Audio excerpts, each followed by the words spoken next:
Algunas escenas de este programa han sido recreadas. En 1988, bandas violentas de motociclistas llegan a un pequeño pueblo de Ohio. Y sin aviso ocurre un brutal asesinato. Cuando la policía se da cuenta de que esta banda podría estar involucrada, pide ayuda a los expertos en crimen organizado del FBI. La banda parece impenetrable, pero los investigadores están decididos a entrar y encontrar a los asesinos. La evidencia se acumula, no hay sospechosos evidentes. Asesino en serie fugitivo. Ted Kaczynski es arrestado. Fugitivo a un prófugo.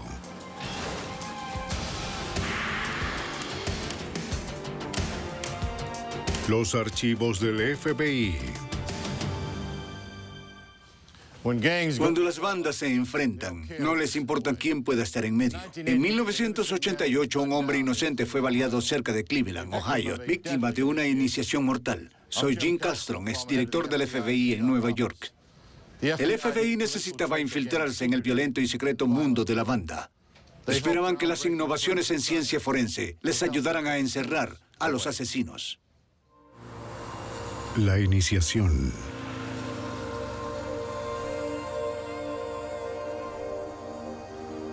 Para la mayoría de quienes las usan, las motocicletas representan libertad, aventura y diversión. Pero algunos motociclistas se unen para formar peligrosas bandas. Mientras las filas de estas bandas crecían en los 80s, los crímenes violentos que se les atribuían iban en aumento. Al igual que la mafia, su actividad criminal a menudo atraía la atención del escuadrón del FBI para el crimen organizado, de acuerdo con el agente especial Stuart Schaff del FBI de Cleveland. El problema de las bandas motorizadas en los Estados Unidos era bastante grande en esa época. Tuvimos una larga historia de bandas motorizadas aquí en Cleveland. La banda principal de Cleveland consiguió su dinero con el tráfico de drogas, robo de mercancía interestatal y extorsión. Al igual que las familias mafiosas, usaban la violencia para proteger sus intereses y sus secretos. A medida que múltiples bandas se asentaban en un área, las tensiones entre ellas crecían de forma inevitable. Las batallas por el control del territorio eran intensas a lo largo y ancho del país. Cuando una banda atacaba a otra, enseguida había un contraataque. Un interminable ciclo de agresión salvaje. En un incidente que reflejaba lo lejos que podían llegar estas bandas. Unos motorizados volaron el salón de reuniones de una banda rival con un lanzacohetes. Estas bandas harían cualquier cosa con tal de continuar su actividad criminal. Los escuadrones contra el crimen organizado tenían que detenerlos. Con el fin de conseguir información de la banda más grande en Cleveland, los agentes intentaron con vigilancia. Pero no era fácil. Este grupo sabía que estaba siendo vigilado por nosotros y por la policía local. Cuando se reunían en su cuartel general, colocaban un guardia en la entrada y vigilaban cualquier vehículo sospechoso dentro del vecindario. La banda protegía a sus vecinos de los criminales foráneos, así que los vecinos agradecidos no los delataban ante los investigadores. La banda de Cleveland podía proteger a los de su vecindario, pero no todos gozaban de tal seguridad.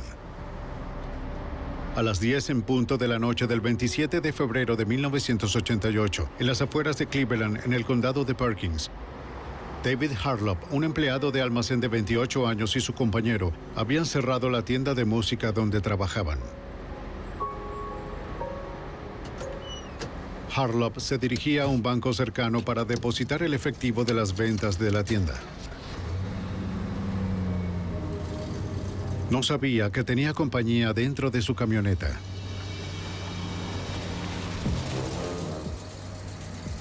O que lo estaban siguiendo.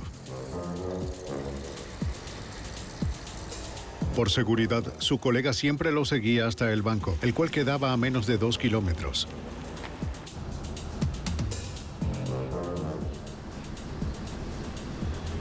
Ninguno de los dos notó el sedán oscuro que seguía el auto de Harlow. Para cuando llegaron al banco, su colega se había distanciado de él por 20 segundos. El golpe tomó menos tiempo que eso.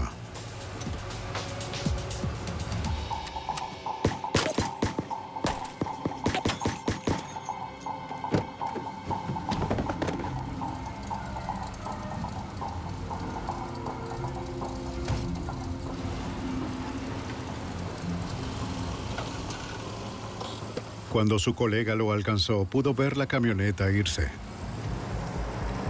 Vio a su amigo en el piso, pero un hombre le ordenó marcharse a punta de pistola. Otros clientes llegaron para usar el cajero automático, pero les apuntaron con un arma para que permanecieran en sus autos. Entonces el pistolero huyó corriendo, dejando a David Harlow tirado en el asfalto. 911. Sí, hubo un tiroteo. Necesitamos que vengan de inmediato. Dígame, ¿dónde fue? En 1988, el condado de Perkins era un pueblo pequeño con solo 11 oficiales de policía en la fuerza. Está bien, espera un segundo. Tenemos un tiroteo en el banco detrás del centro comercial en el pueblo de Perkins. Hay 3 sujetos involucrados, posiblemente en una camioneta. En cuestión de minutos, casi todos los oficiales de Perkins estaban en la escena, incluyendo el jefe de policía del momento, el comisario Tim McClone. Cuando llegué a la escena del crimen era un caos. Los paramédicos fueron los primeros en acercarse a la víctima. Estaba en el suelo, luchaba por incorporarse. Parecía muy mal herido. Harlow estaba aturdido pero vivo.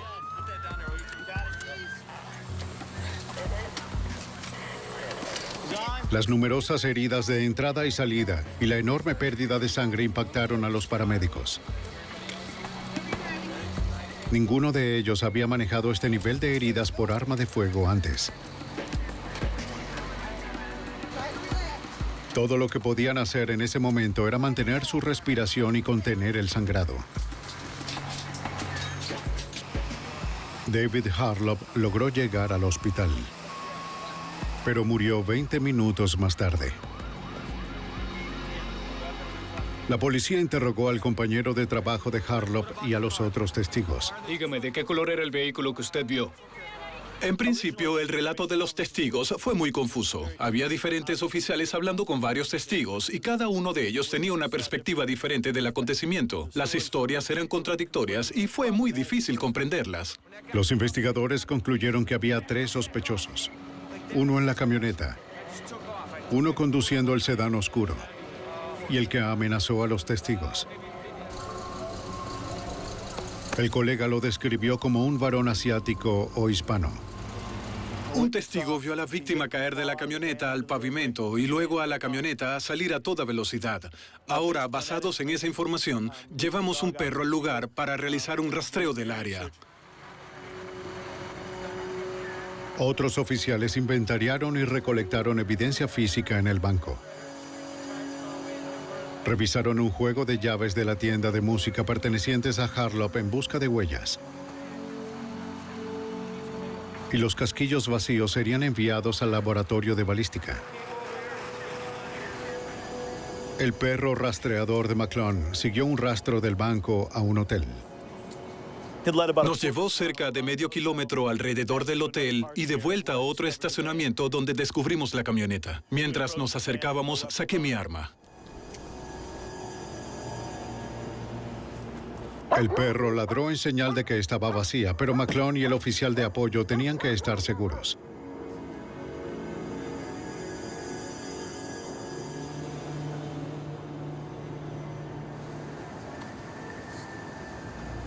No había nadie adentro. Los oficiales sabían que no debían alterar ninguna evidencia en su interior, así que esperaron a que llegaran los técnicos forenses. No tenemos certeza si el sospechoso se encontraba en el área. Hasta donde sabemos, podría estar en un árbol. Los técnicos comenzaron a procesar la segunda escena del crimen para determinar lo que había sucedido. Algunos disparos penetraron a la víctima desde atrás del asiento del conductor y salieron por la puerta del vehículo. La teoría es que fue emboscado dentro del vehículo y que el asesino estaba sentado en el asiento trasero. Los técnicos notaron grandes salpicaduras de sangre encima y alrededor del asiento delantero. Recolectaron muestras de cada charco de sangre para enviarlos al laboratorio de serología.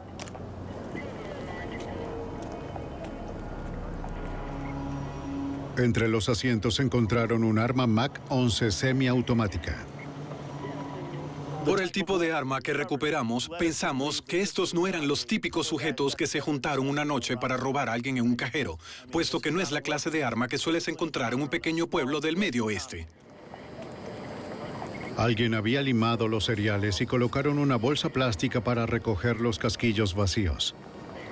Para la policía resultaba extraño que un asesino tan meticuloso hubiese dejado atrás una evidencia tan importante. Tal vez entró en pánico o resultó herido. Otra modificación en la MAC-11 incluía un silenciador casero. Nos hizo pensar que las personas involucradas eran, con gran probabilidad, gente muy profesional. Pero no eran expertos. El silenciador no estaba alineado de forma correcta, lo cual hizo que cada bala se partiera en dos y que volaran restos de metralla por toda la camioneta. Sabíamos que estaba haciendo un depósito en el banco, por lo que pensamos que eso era parte del plan para el robo. Sin embargo, dentro de la camioneta se recuperó la bolsa con efectivo de la tienda de música. Entonces, ¿dejaron la bolsa de dinero? Sí, tiene algunas facturas dentro. Se encontró la bolsa de dinero en la camioneta con más de $4,000 en su interior. Entonces, la teoría fue desechada. Los técnicos de la escena del crimen recuperaron múltiples fragmentos de bala y algunas balas completas en la camioneta.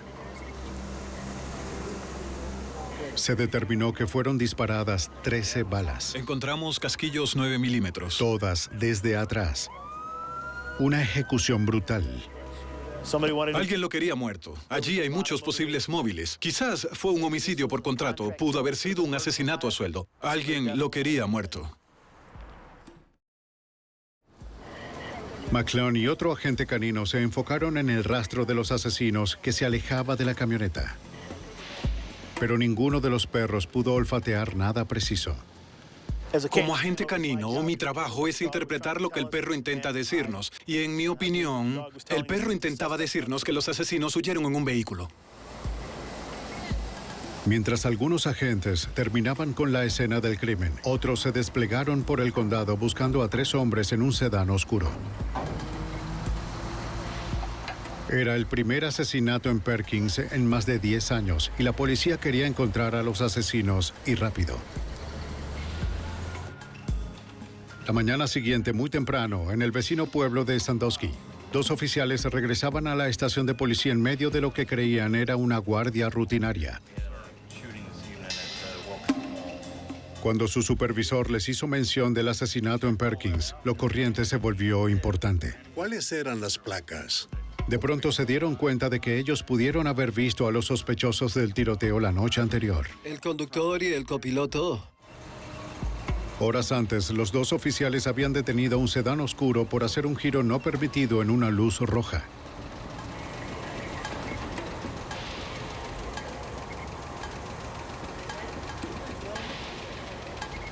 Habían identificado al conductor como Mark Verdi. Por favor, salga del vehículo. El copiloto, Steven G., era el dueño del vehículo. Ambos hombres vivían en las afueras de Cleveland. Los oficiales notaron que G. llevaba un cinturón con la insignia de la banda motorizada de Cleveland y un cuchillo de caza, aunque eso no era ilegal. Ese es un cuchillo bastante grande, señor G. ¿Para qué lo usa?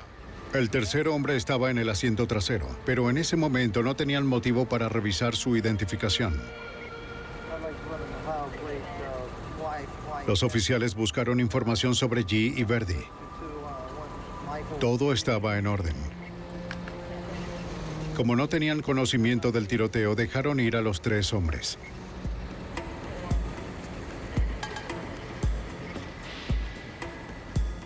Los habían detenido a las 9:56 de la noche, 5 minutos después del asesinato y a casi 5 kilómetros de la escena del crimen. ¿Qué dijo sobre Los oficiales afirmaron que tanto el copiloto Stephen G. como el vehículo encajaban casi a la perfección con las descripciones dadas por los testigos en el banco. Los policías de Sandusky de inmediato alertaron a sus colegas en Perkins, frustrados porque los asesinos pudieran haber escapado debido a una falla en la comunicación. Comisario, le habla el teniente Fraduccia. Para ese momento, las comisarías de Perkins y Sandusky tenían jurisdicción limítrofe y operaban en dos frecuencias policiales diferentes. El oficial no tenía idea de que acababa de ocurrir un tiroteo. La insignia en el cinturón fue una clave importante. La policía sabía que cualquiera que llevara la insignia de una banda era un miembro en casi todos los casos. Si atrapaban a alguien usándola sin ser miembro, era castigado de forma violenta o asesinado. Ahora los investigadores tenían los nombres de los sospechosos, pero si una banda estaba involucrada, resolver el crimen sería casi imposible. La investigación de bandas criminales de motociclistas es muy particular. Ellos no cuentan sus secretos. De hecho, una de las bandas tiene un dicho que dice que 3 personas pueden guardar un secreto si 2 de ellas están muertas.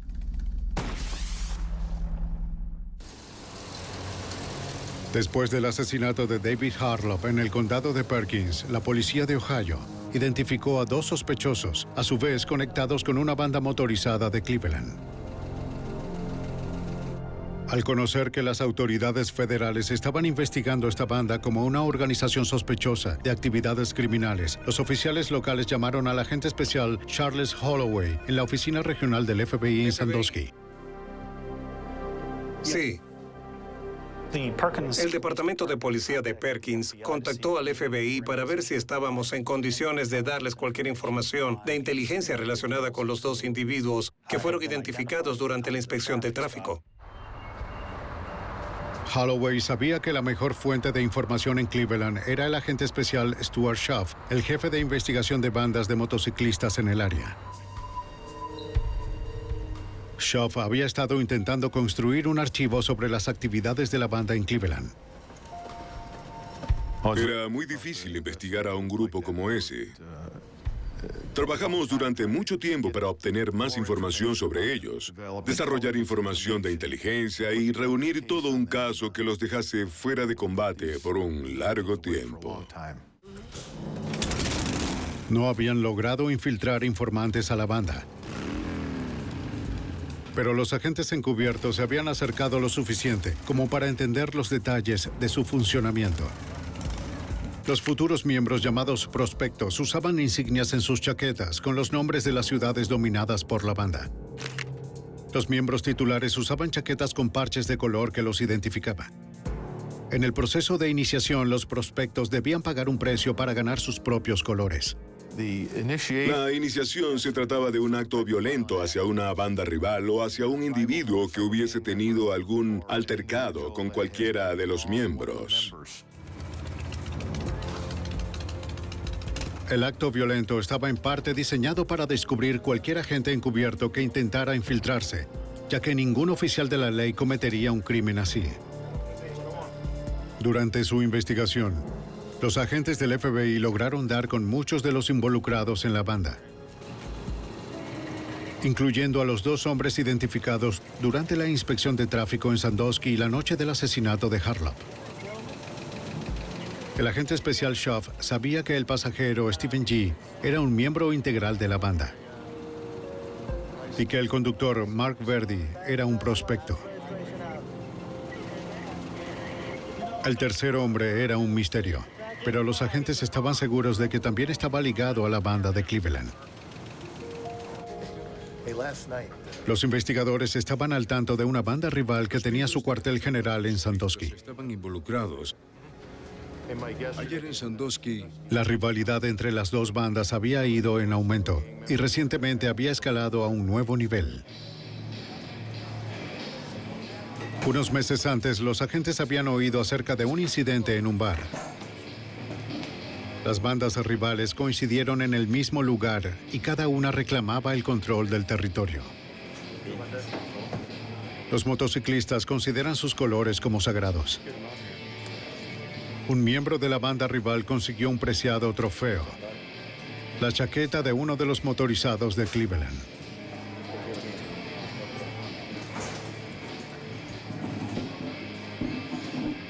Era un insulto monumental.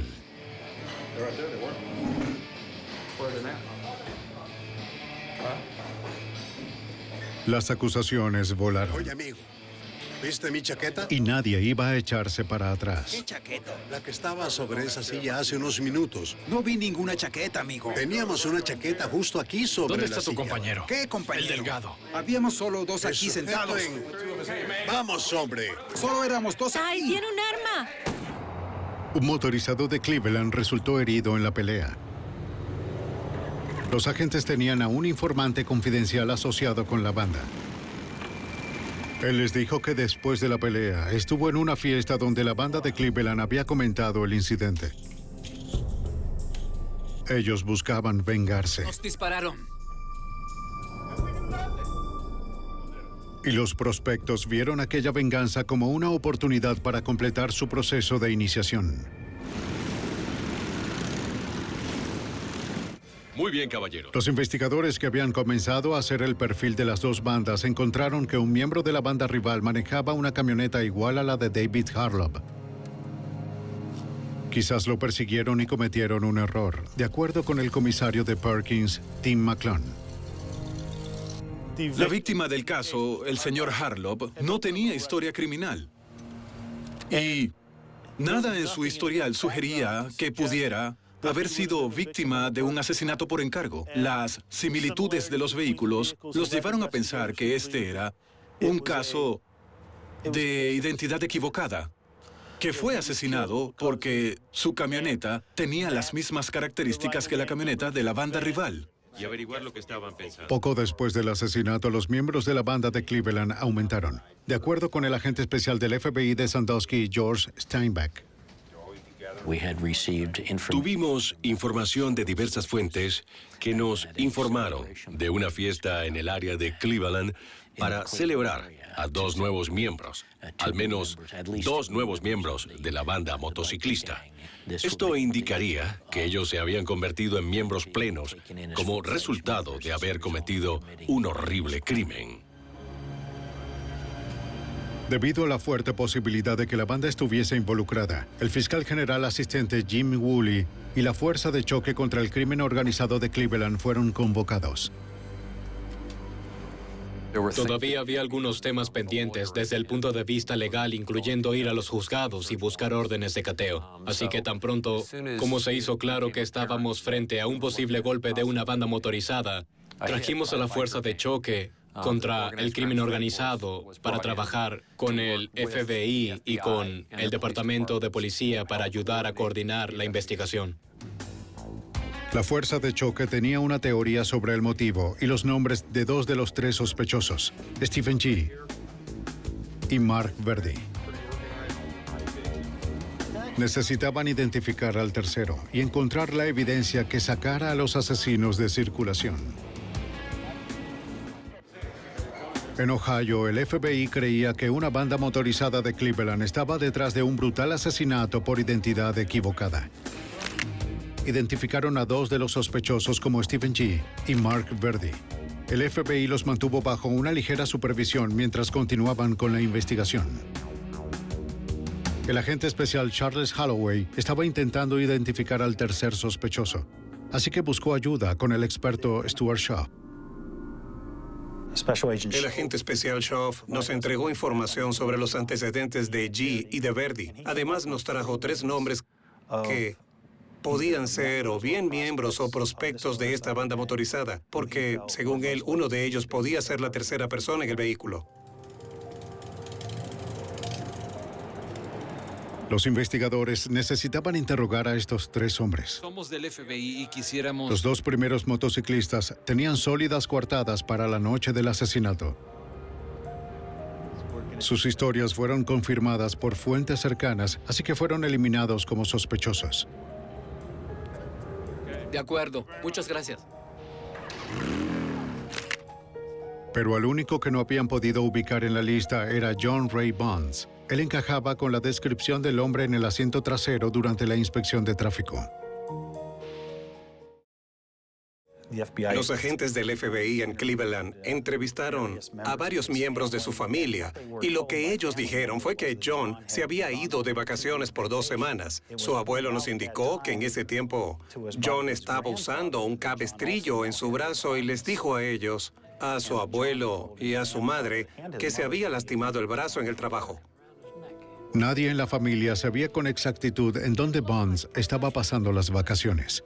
Mientras el FBI de Cleveland continuaba en la búsqueda de Bonds, el Departamento de Policía del cercano vecindario de East Lake entregó información importante sobre el sospechoso Mark Verdi, el conductor durante la inspección de tráfico.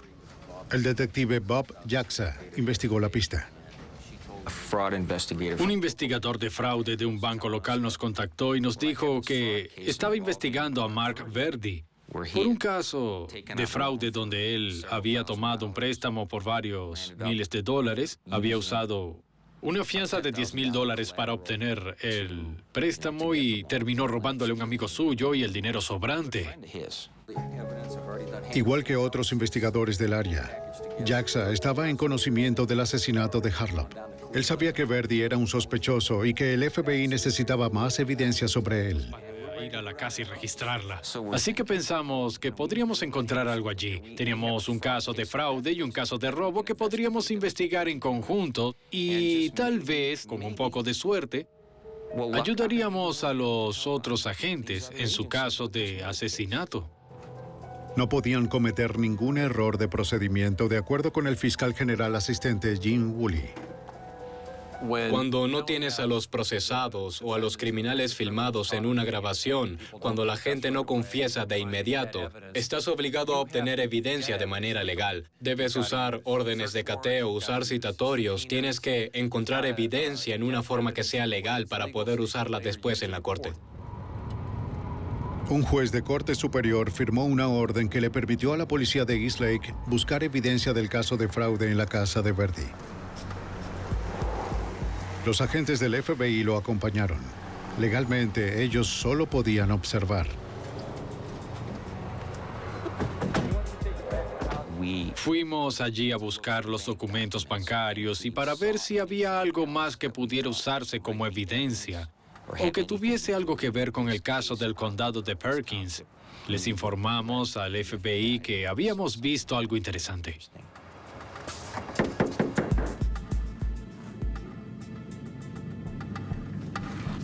Señora Verdi. Sí. Detective Jaska de la Policía Estatal, Detective Borg. Tenemos una orden de El cateo sospechoso no se encontraba en la casa, pero su esposa cooperó con la policía.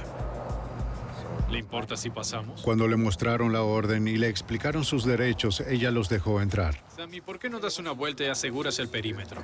Pero el nombre en la orden era el de Mark Verdi, así que decidieron esperar. Ellos no querían hacer algo que pusiera en riesgo el uso de la evidencia en un juicio futuro. Luego de 1 hora y media, Mark Verdi regresó a la casa. ¿Qué lo puedo ayudar? Sí, yo soy Mark. ¿Usted es Mark? Sí. ¿Mark Verdi? Yo soy. Bobby.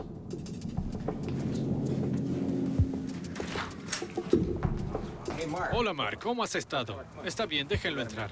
Tenemos una orden de cateo para tu residencia. Algunos agentes federales están aquí y también unos detectives de East Lake. Permaneció impávido ante la presencia policial. Echa un vistazo. Tenemos un caso de robo, ¿recuerda? ¿Quieres revisarlo?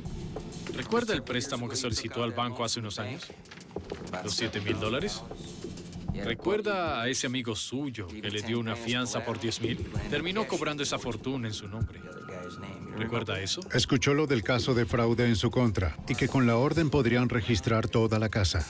De acuerdo. Ted, Chris, ¿por qué no comienzan arriba? Jimmy, ¿qué te parece si tú y Kenny van al sótano y buscan por allá? De acuerdo, está bien. Adelante.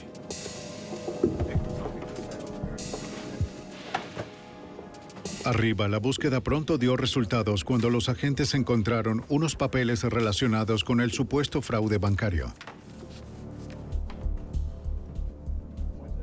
Y lo que es más importante, también descubrieron varios objetos que podrían ayudar al FBI con el asesinato de Harlop. ¿Una máscara de esquí? Hallamos un portafolio y cuando lo abrimos encontramos una máscara en su interior, además de unos guantes, y el afilador estaba allí, así como algunos restos de metal. El afilador y los restos de metal podían estar relacionados con el serial limado del arma homicida recuperada en la camioneta. ¿Ves este mapa? ¿Puedes ver este mapa? Este es de donde obtuvo todas las cosas. Mientras buscábamos, vimos este mapa doblado de una manera inusual. Lo abrimos y allí podía ver toda el área de Sandusky y Perkins resaltada y enmarcada. El asesinato había tenido lugar en el condado de Perkins y Verdi había sido detenido en el condado vecino de Sandusky. El mapa del área de Sandusky doblado. Era el momento para que el agente especial Stuart Schaff y sus colegas asumieran un papel distinto al de meros observadores. Por mi orden, regreso en un minuto. Decidimos obtener una orden de cateo federal y lo hicimos esperando en la residencia mientras algunos agentes iban a la oficina en busca de la declaración jurada y de la orden. Con la orden federal esquematizando la evidencia buscada en conexión con el asesinato, los agentes podían conducir una búsqueda adicional en la residencia de Verdi y llevarse los objetos relacionados.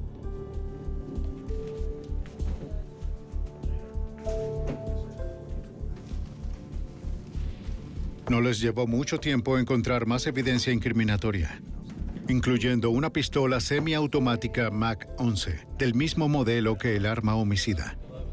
Los cereales también habían sido limados del mismo modo que los del arma usada por el asesino. Ninguna ronda. Está limpia. Bien. También hallamos un revólver en el gabinete. Encontramos bolsas de basura de un material similar al usado en la bolsa colectora de los cartuchos provisional de MAC-11, que fue usada en el homicidio.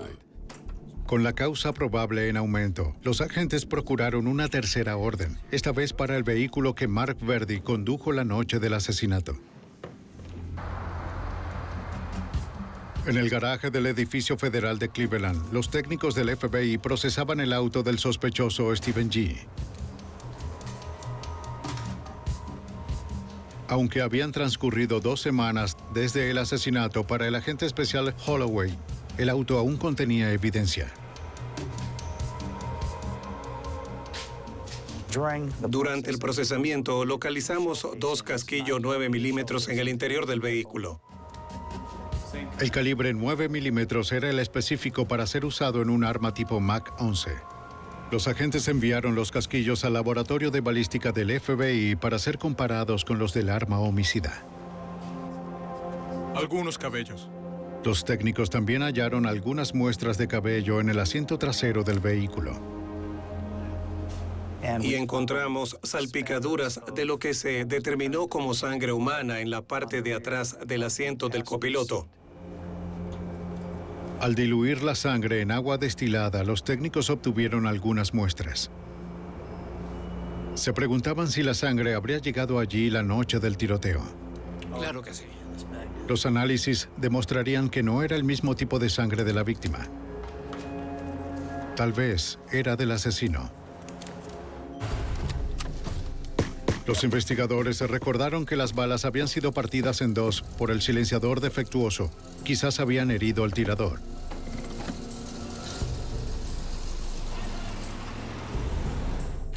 Ni Stephen G. ni Mark Verdi parecían tener heridas de bala recientes. Pero la familia del tercer sospechoso, John Bonds, reportó que él tenía el brazo en un cabestrillo el día después del asesinato, presuntamente por un accidente laboral. ¿Conoce a John Ray Bonds? Para comprobar la historia, interrogó al empleador de Bonds y le preguntó por los días cercanos al asesinato. Nos contó que estaba previsto que John trabajara la noche del 27 de febrero, la noche del homicidio, pero que no se había presentado a trabajar y no lo había hecho desde entonces. No había registro de ningún accidente laboral relacionado con Bonds. Las piezas comenzaban a encajar en su lugar, pero todavía les faltaba una prueba directa. Obtuvimos una orden para la muestra de cabello, la muestra de sangre y para que un médico examinara a John en busca de algún indicio de herida de bala que hubiera sufrido. Tenían la orden. Ahora necesitaban encontrar al sospechoso. Como en cualquier otra búsqueda de un fugitivo, había que entrevistar a la familia, a los amigos, validar continuamente con el empleador, controlar su residencia y otros lugares que acostumbre visitar, como el cuartel general, bares a los que vaya con amigos. Todo eso se hizo en un esfuerzo por localizar a John Bonds, pero no hubo resultados. En 1988, las autoridades de Ohio buscaban a John Ray Bonds, quien había dejado el área después de un asesinato en el condado de Perkins. Al cabo de semanas de la búsqueda de Bonds, el agente especial Charles Holloway recibió una llamada importante. El 14 de marzo de 1988, el abogado de John contactó a la oficina del FBI en Cleveland y dijo que John sabía que el FBI lo estaba buscando y que se presentaría en la oficina de Cleveland el 16 de marzo de 1988, lo cual hizo. Los agentes le presentaron a Bonds una orden solicitándole una muestra de sangre. El médico informó que el tatuaje en su brazo en realidad cubría una herida reciente. Bonds no sabía que el FBI desarrollaba una técnica innovadora de perfil de ADN que comparaba de manera concluyente la sangre del sospechoso con las muestras de la escena del crimen. Los agentes esperaban encontrar una coincidencia que hiciera a la corte aceptar la nueva ciencia como evidencia. Teníamos un muy buen caso circunstancial contra él, basado en todas las entrevistas que habíamos realizado, pero no teníamos las huellas de John Bonds. Listo. Con solo evidencia circunstancial, los acusadores no querían hacer ningún arresto todavía, así que Bonds fue liberado. Luego, el 22 de marzo, un equipo de limpieza del Departamento de Transporte de Ohio, que trabajaba en la carretera en las afueras de Sandusky, descubrió el título de propiedad de la camioneta de David Harlap. En las cercanías encontraron un arma, un sombrero, un guante de lana y una caja de municiones 9 milímetros, el calibre usado en una MAC-11. Conscientes del asesinato de Harlap, llamaron a las autoridades. Para el investigador Jim Woolley, la ubicación de los objetos implicaba aún más a la banda de Cleveland. Resulta que es una carretera estatal que conecta Sandusky con Cleveland. Es una ruta que alguien haría si estuviese manejando de regreso desde un condado hacia el otro. Los sospechosos podrían haber lanzado los objetos por la ventana mientras escapaban de la escena del crimen. Los técnicos del FBI recolectaron la evidencia para el análisis. Los examinadores del laboratorio de cabello y fibras del FBI compararon la evidencia de la carretera con lo que ya tenían. Las fibras del guante eran consistentes con las localizadas en el arma homicida. Fibras consistentes con el guante habían sido localizadas en una camisa, la cual había sido tomada de la casa de Mark Verdi durante el registro del 9 de marzo. Y las fibras encontradas en el guante eran consistentes con la alfombra de la camioneta de David Harlap. Además, un cabello encontrado en el guante coincidía con un cabello recuperado del asiento trasero del vehículo que los sospechosos conducían la noche del asesinato. En la unidad de armas y explosivos, los examinadores del FBI trabajaban en el arma homicida, intentando encontrar algo que los llevara a su dueño.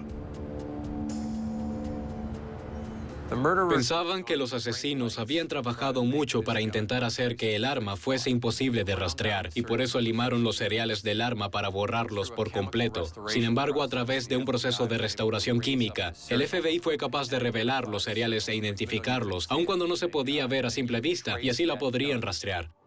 Buscando en los archivos de la Oficina de Alcohol, Tabaco y Armas de Fuego, los investigadores encontraron a nombre de quién estaba registrada el arma.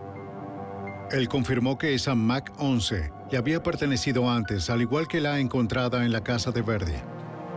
Pero que meses atrás, ambas armas de fuego habían sido robadas de su auto, mientras estaba estacionado fuera de la casa de un amigo.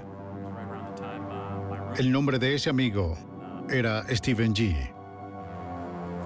Aquí tenemos a Steve G., detenido en una inspección de tráfico minutos después del homicidio en Sandusky, Ohio. Y podemos mostrar que el arma homicida fue robada de un vehículo estacionado frente a su residencia varios meses antes del homicidio. La evidencia circunstancial contra G., Verdi y Bonds se estaba construyendo, pero los agentes querían algo más definitivo antes de hacer los arrestos.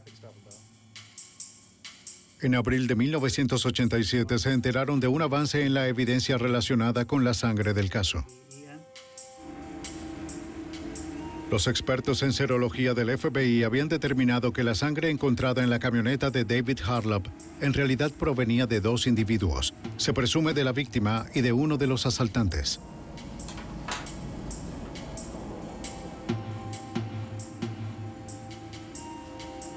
Los examinadores compararon la sangre de la camioneta de la víctima con la encontrada en el vehículo del sospechoso.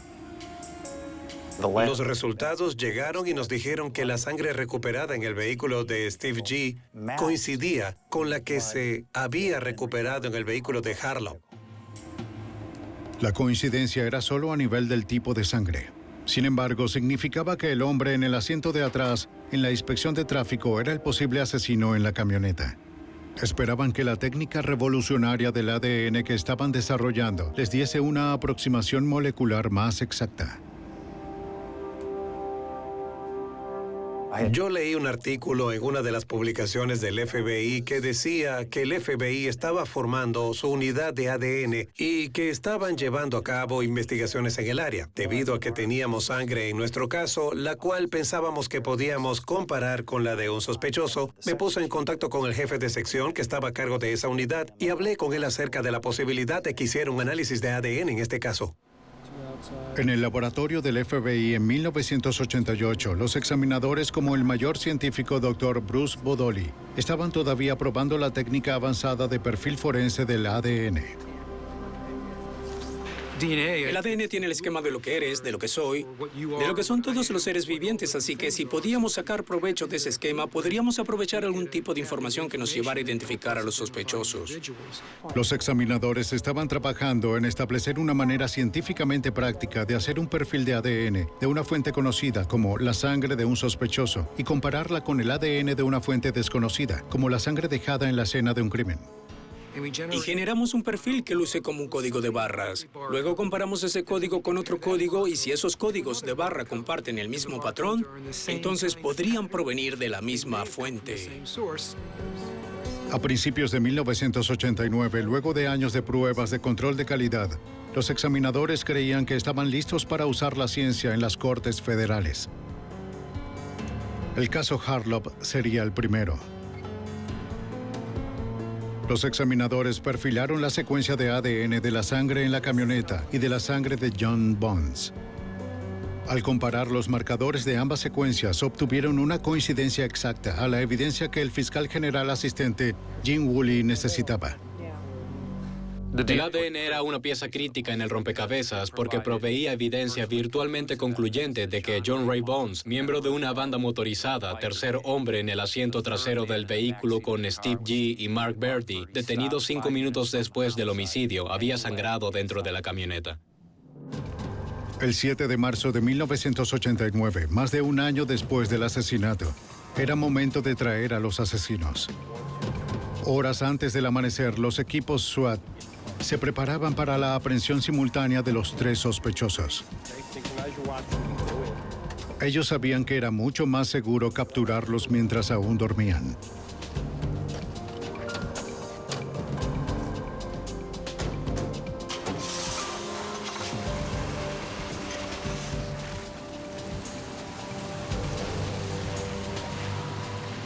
Los equipos se trasladaron hasta los hogares de los G y los Verdi y los Bonds. Esperaban dar el golpe antes de que los sospechosos pudieran prevenirse uno al otro o escapar. Un equipo se movía en la casa de Verdi, mientras que otro entraba en la de G. ¡FBI, salga! ¡Salga! ¡Salga ahora, señor! Mark Verdi fue arrestado sin resistencia. ¿Hay alguien adentro? Al mismo tiempo, a 32 kilómetros de allí, su compañero de banda, Stephen G., también era llevado en custodia. Pero el tercer sospechoso, John Ray Bonds, no estaba en casa, ni tampoco con otros miembros de su familia. El hombre que los investigadores creían un asesino despiadado, de nuevo se había dado a la fuga.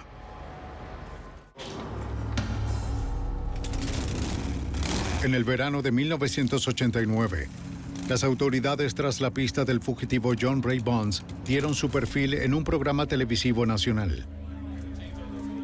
En el programa describieron a Bonds, sus peculiares tatuajes y los lugares que frecuentaba, esperando que alguien en algún lugar reconociera al sospechoso de asesinato. La tarde del 8 de noviembre de 1989, el propietario de un bar de Paducah, Kentucky, reconoció a Bonds. Él recordó los tatuajes en las manos del fugitivo que vio en el programa de televisión y se arriesgó.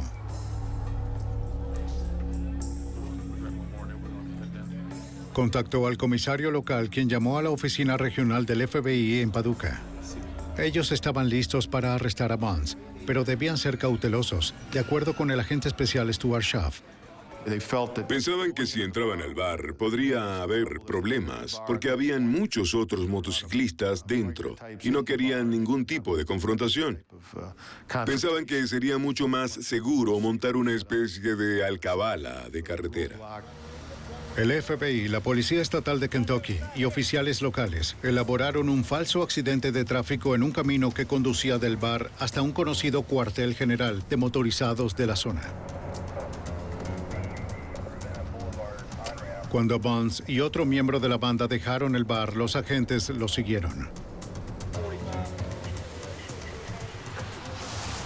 Como lo esperaban, el par se dirigía hacia el cuartel general cuando se encontraron con el camino bloqueado. Oiga, tenemos una ligera perturbación más adelante. Un patrullero les indicó que continuaran.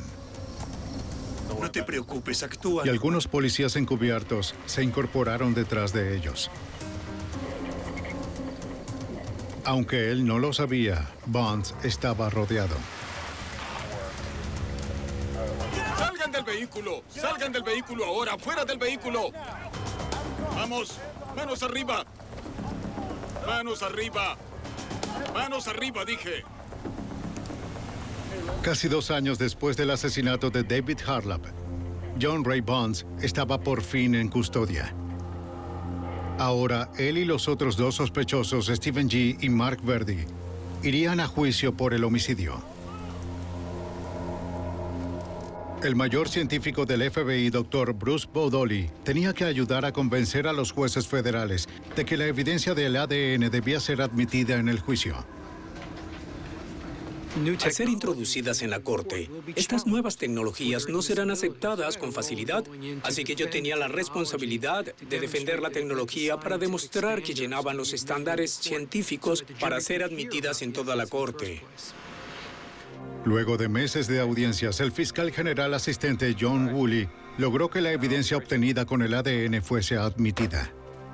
Esta prueba, más el resto de la evidencia, le dio más confianza para ir al juicio. Este es un caso en el que cada pieza de evidencia se recolectó y procesó a través del análisis forense, análisis de balística, análisis serológico, químico, de cabellos y de fibras, análisis del ADN y la restauración de los cereales. Así, empiezas a construir todas esas cosas, una sobre otra, y, en realidad, al abogado defensor le quedó muy poco que decir cuando se encontró frente a un caso como este. Stephen G., Mark Verdi y John Bonds fueron todos encontrados culpables de asesinato y sentenciados de por vida.